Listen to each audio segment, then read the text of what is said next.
ఇప్పుడు కనుక భారతీయ జనతా పార్టీ వాళ్ళు బెంగాల్లోకి వెళ్తానంటే అక్కడ సబ్బెడతానంటే రచ్చరచ్చ చేసేస్తారు.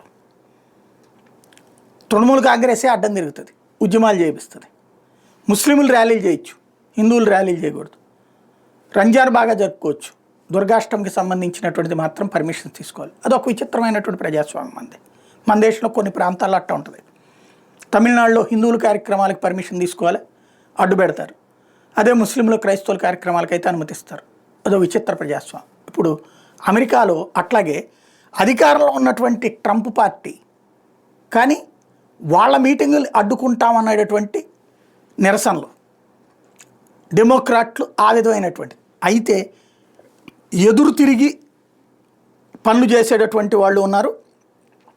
మార్జోరీ టేలర్ గ్రీనే జార్జియాకి సంబంధించినటువంటి రిపబ్లికన్ కాంగ్రెస్ ఉమెన్, ఏమో సబ్ పెడితే దాన్ని అడ్డుకుంటామన్నారు. ఆమె ధైర్యంగా వెళ్ళి సబ్ పెట్టింది.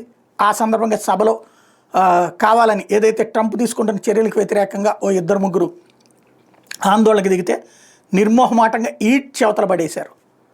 మిగతా పోలీసులను అక్కడ ప్రత్యేకించి మోహరించి చివరికి ఇప్పుడు ట్రంప్ పార్టీ వాళ్ళు ఏదైనా సభలు పెట్టాలంటే ఇట్లా పోలీసుల్ని ఏర్పాటు చేసుకోవాల్సిన డెమోక్రసీ అక్కడ కూడా తయారైంది.